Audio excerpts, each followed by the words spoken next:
بسم الله الرحمن الرحيم. ألف لام را، تلك آيات الكتاب المبين. إنا أنزلناه قرآنا عربيا لعلكم تعقلون. نحن نقص عليك أحسن القصص بما أوحينا إليك هذا القرآن وإن كنت من قبله لمن الغافلين. إذ قال يوسف لأبيه يا أبت إني رأيت 11 كوكبا والشمس والقمر رأيتهم لي ساجدين. قال يا بني لا تقصص رؤياك على إخوتك فيكيدوا لك كيدا إن الشيطان للإنسان عدو مبين. وكذلك يجتبيك ربك ويعلمك من تأويل الأحاديث ويتم نعمته عليك وعلى آل يعقوب كما أتمها على أبويك من قبل إبراهيم وإسحاق إن ربك عليم حكيم. لقد كان في يوسف وإخوته آيات للسائلين إذ قالوا ليوسف وأخوه أحب إلى أبينا منا ونحن عصبة إن أبانا لفي ضلال مبين. اقتلوا يوسف أو اطرحوه أرضا يخل لكم وجه أبيكم وتكونوا من بعده قوما صالحين. قال قائل منهم لا تقتلوا يوسف وألقوه في غيابة الجب يلتقطه بعض السيارة إن كنتم فاعلين. قالوا يا أبانا ما لك لا تأمنا على يوسف وإنا له لناصحون. أرسله معنا غدا يرتع ويلعب وإنا له لحافظون. قال إني ليحزنني أن تذهبوا به وأخاف أن يأكله الذئب وأنتم عنه غافلون. قالوا لئن أكله الذئب ونحن عصبة إنا إذا لخاسرون. فلما ذهبوا به وأجمعوا أن يجعلوه في غيابة الجب وأوحينا إليه لتنبئنهم بأمرهم هذا وهم لا يشعرون. وجاءوا أباهم عشاء يبكون. قالوا يا أبانا إنا ذهبنا نستبق وتركنا يوسف عند متاعنا فأكله الذئب وما أنت بمؤمن لنا ولو كنا صادقين. وجاءوا على قميصه بدم كذب قال بل سولت لكم أنفسكم أمرا فصبر جميل والله المستعان على ما تصفون. وجاءت سيارة فأرسلوا واردهم فأدلى دلوه قال يا بشرى هذا غلام وأسروه بضاعة والله عليم بما يعملون. وشروه بثمن بخس دراهم معدودة وكانوا فيه من الزاهدين. وقال الذي اشتراه من مصر لامرأته أكرمي مثواه عسى أن ينفعنا أو نتخذه ولدا. وكذلك مكنا ليوسف في الأرض ولنعلمه من تأويل الأحاديث والله غالب على أمره ولكن أكثر الناس لا يعلمون ولما بلغ أشده آتيناه حكما وعلما وكذلك نجزي المحسنين وراودته التي هو في بيتها عن نفسه وغلقت الأبواب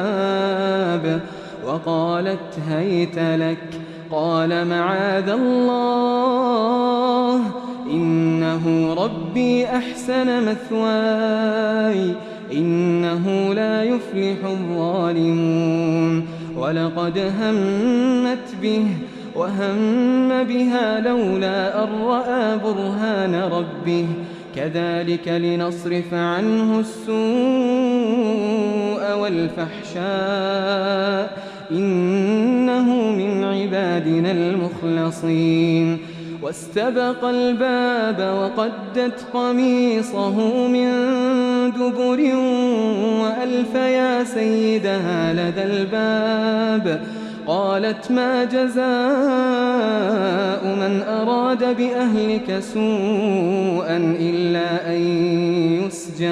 إلا أن يسجن أو عذاب أليم قال هي راودتني عن نفسي وشهد شاهد من أهلها إن كان قميصه قد من قبل فصدقت وهو من الكاذبين وإن كان قميصه قد من دبر فكذبت وهو من الصادقين فلما رأى قميصه قد من دبر قال إنه من كيدكن إن كيدكن عظيم يوسف أعرض عن هذا واستغفري لذنبك إنك كنت من الخاطئين وقال نسوة في المدينة امرأة العزيز تراود فتاها عن نفسه قد شغفها حبا إنا لنراها في ضلال مبين فلما سمعت بمكرهن أرسلت إليهن وأعتدت لهن متكئا وآتت كل واحدة منهن سكينا وقالت اخرج عليهم فلما رأينه أكبرنه وقطعن أيديهن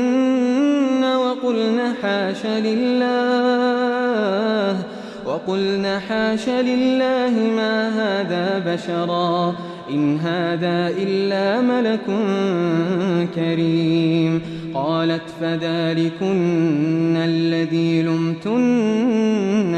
فيه ولقد راودته عن نفسه فاستعصم ولئن لم يفعل ما آمره ليسجنن وليكون من الصاغرين قال رب السجن أحب إلي مما يدعونني إليه وإلا تصرف عني كيدهن أصب إليهن وأكن من الجاهلين فاستجاب له ربه فصرف عنه كيدهن إنه هو السميع العليم ثم بدا لهم من بعد ما رأوا الآيات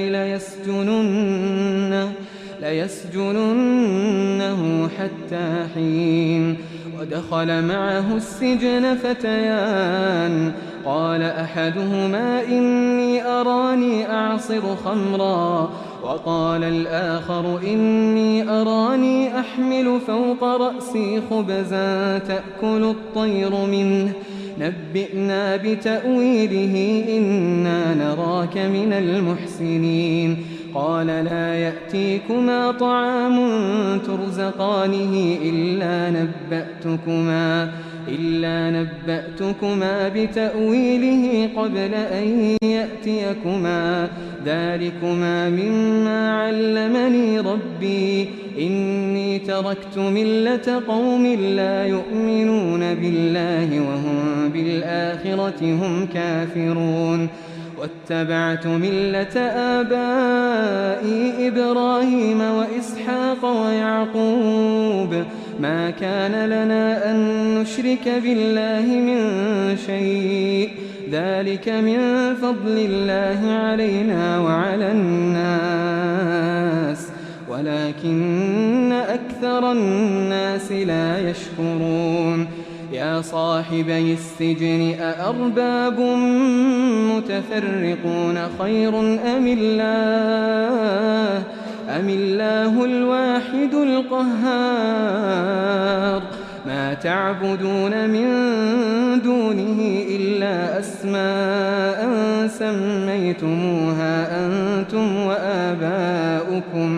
سميتموها أنتم وآباؤكم ما أنزل الله بها من سلطان إن الحكم إلا لله أمر ألا تعبدوا إلا إياه ذلك الدين القيم ولكن أكثر الناس لا يعلمون يا صاحبي السجن أما أحدكما فيسقي ربه خمرا وأما الآخر فيصلب فتأكل الطير من رأسه قضي الأمر الذي فيه تستفتيان وقال للذي ظن أنه ناج منهما اذكرني عند ربك فأنساه الشيطان ذكر ربه فلبث في السجن بضع سنين وقال الملك إني أرى 7 بقرات سمان يأكلهن 7 عجاف و7 سنبلات خضر وأخر يابسات يا أيها الملأ أفتوني في رؤياي إن كنتم للرؤيا تعبرون قالوا أضغاث أحلام وما نحن بتأويل الأحلام بعالمين وقال الذي نجا منهما وادكر بعد أمة أنا أنبئكم بتأويله فأرسلون يوسف أيها الصديق أفتنا في 7 بقرات سمان يأكلهن 7 عجاف و7 سنبلات خضر وأخر يابسات لعلي أرجع إلى الناس لعلهم يعلمون قال تزرعون 7 سنين دأبا فما حصدتم فذروه في سنبله إلا قليلا مما تأكلون ثم يأتي من بعد ذلك 7 شداد يأكلن ما قدمتم لهن إلا قليلا مما تحصنون ثم يأتي من بعد ذلك عام فيه يغاث الناس وفيه يعصرون وقال الملك ائتوني به فلما جاءه الرسول قال ارجع إلى ربك فاسأله ما بال النسوة اللاتي قطعن أيديهن إن ربي بكيدهن عليم قال ما خطبكن إذ راوتن يوسف عن نفسه قلنا حاش لله ما علمنا عليه من سوء قالت امرأة العزيز الآن حصحص الحق أنا راودته عن نفسه وإنه لمن الصادقين ذلك ليعلم أني لم أخنه بالغيب وأن الله لا يهدي كيد الخائنين وما أبرئ نفسي إن النفس لأمارة بالسوء إلا ما رحم ربي إن ربي غفور رحيم. وقال الملك ائتوني به أستخلصه لنفسي فلما كلمه قال إنك اليوم لدينا مكين أمين. قال اجعلني على خزائن الأرض إني حفيظ عليم. وكذلك مكنا ليوسف في الأرض يتبوأ منها حيث يشاء نصيب برحمتنا من نشاء ولا نضيع أجر المحسنين ولأجر الآخرة خير للذين آمنوا وكانوا يتقون. وجاء إخوة يوسف فدخلوا عليه فعرفهم وهم له منكرون. ولما جهزهم بجهازهم قال ائتوني بأخ لكم من أبيكم ألا ترون أني أوفي الكيل وأنا خير المنزلين فإن لم تأتوني به فلا كيل لكم عندي ولا تقربون. قالوا سنراود عنه أباه وإنا لفاعلون. وقال لفتيانه اجعلوا بضاعتهم في رحالهم لعلهم يعرفونها إذا انقلبوا إلى أهلهم لعلهم يرجعون. فلما رجعوا إلى أبيهم قالوا يا أبانا منع منا الكيل فأرسل معنا أخانا نكتل وإنا له لحافظون. قال هل آمنكم عليه إلا كما أمنتكم على أخيه من قبل فالله خير حافظا وهو أرحم الراحمين. ولما فتحوا متاعهم وجدوا بضاعتهم ردت إليهم قالوا يا أبانا ما نبغي هذه بضاعتنا ردت إلينا ونمير أهلنا ونحفظ أخانا ونزداد كيل بعير ذلك كيل يسير. قال لن أرسله معكم حتى تؤتون موثقا من الله لتأتونني به إلا أن يحاط بكم. فلما آتوه موثقهم قال الله على ما نقول وكيل. وقال يا بني لا تدخلوا من باب واحد وادخلوا من أبواب متفرقة وما أغني عنكم من الله من شيء إن الحكم إلا لله عليه توكلت وعليه فليتوكل المتوكلون. ولما دخلوا من حيث أمرهم أبوهم ما كان يغني عنهم من الله من شيء إلا حاجة في نفس يعقوب قضاها وإنه لذو علم لما علمناه ولكن أكثر الناس لا يعلمون.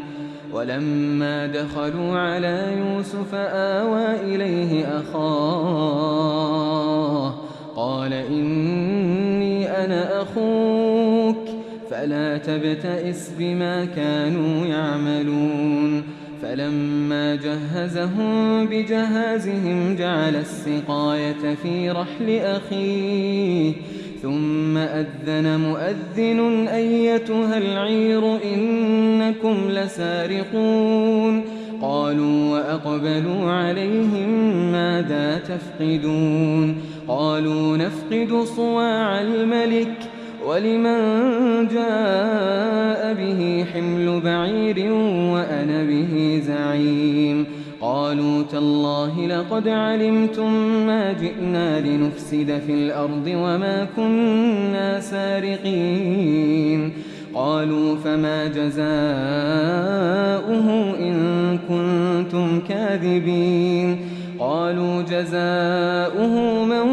وجد في رحله فهو جزاؤه كذلك نجزي الظالمين فبدأ بأوعيتهم قبل وعاء أخيه ثم استخرجها من وعاء أخيه كذلك كدنا ليوسف ما كان ليأخذ أخاه في دين الملك إلا أن يشاء الله نرفع درجات من نشاء وفوق كل ذي علم عليم قالوا إن يسرق فقد سرق أخ له من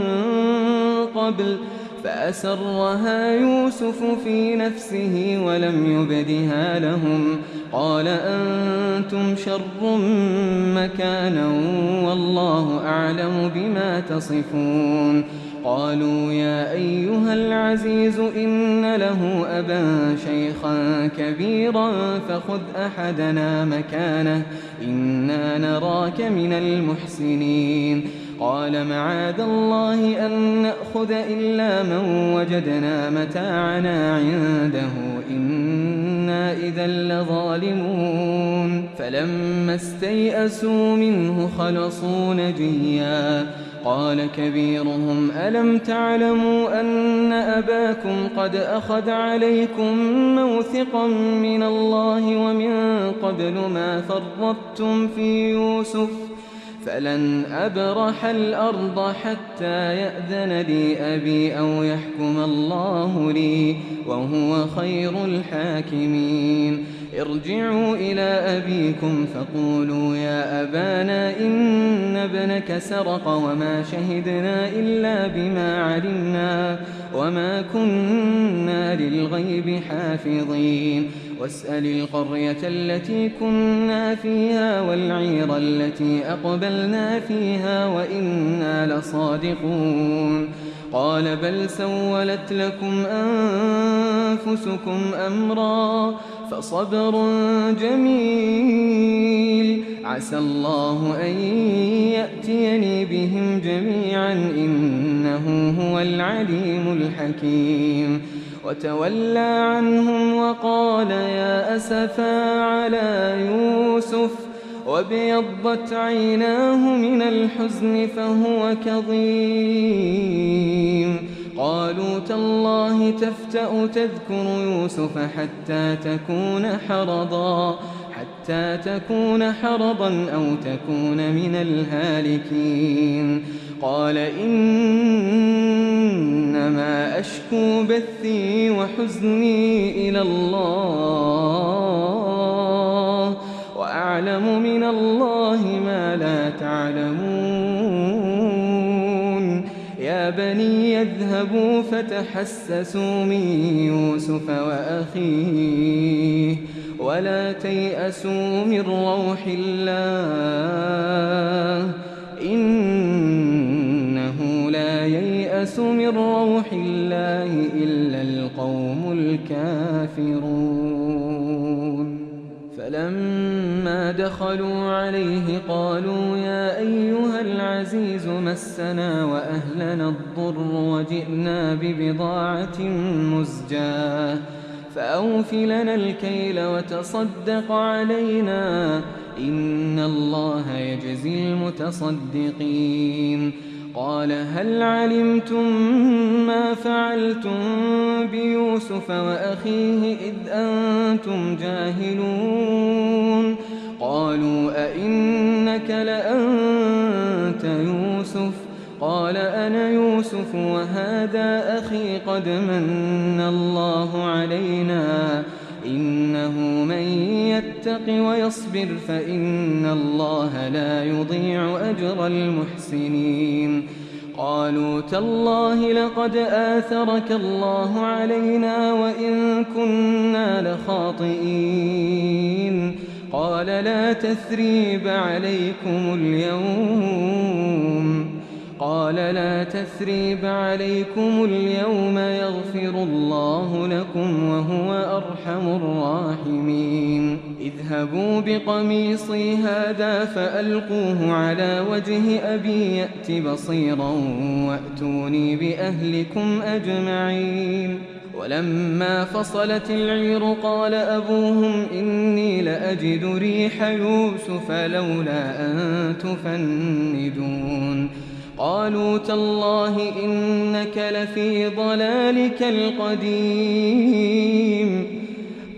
تالله إنك لفي ضلالك القديم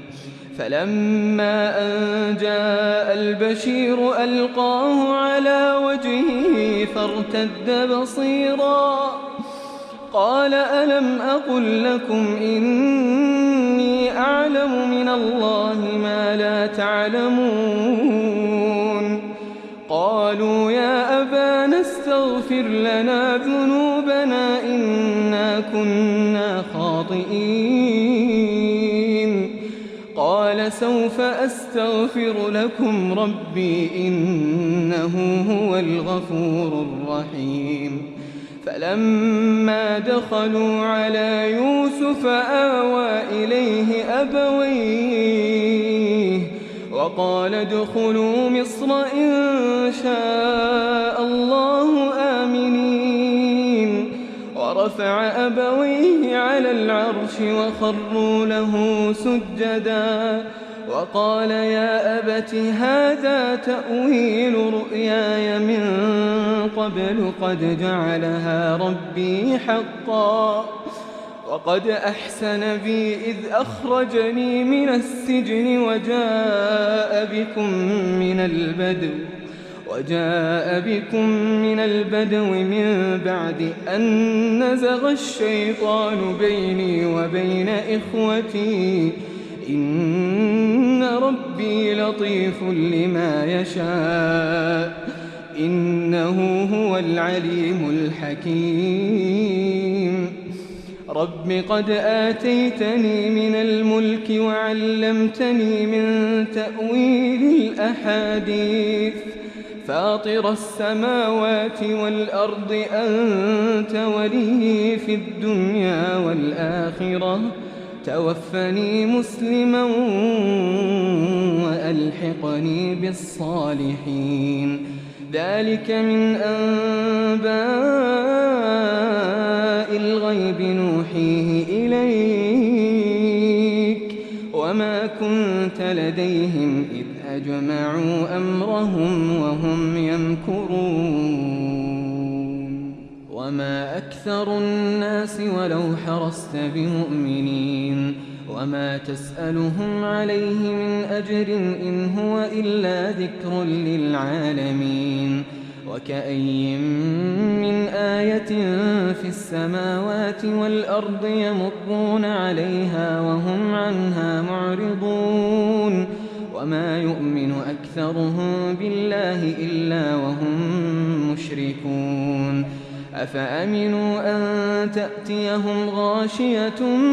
من عذاب الله أو تأتيهم الساعة بغتة وهم لا يشعرون قل هذه سبيلي أدعو إلى الله على بصيرة أنا ومن اتبعني وسبحان الله وما أنا من المشركين وما أرسلنا من قبلك إلا رجالا نوحي إليهم من أهل القرى أفلم يسيروا في الأرض فينظروا كيف كان عاقبة الذين من قبلهم ولدار الآخرة خير للذين اتقوا أفلا تعقلون حتى إذا استيأس الرسل وظنوا أنهم قد كذبوا جاءهم نصرنا فنجي من نشاء ولا يرد بأسنا عن القوم المجرمين لقد كان في قصصهم عبرة لأولي الألباب ما كان حديثا يفترى ولكن تصديق الذي بين يديه وتفصيل كل شيء وهدى ورحمة لقوم يؤمنون.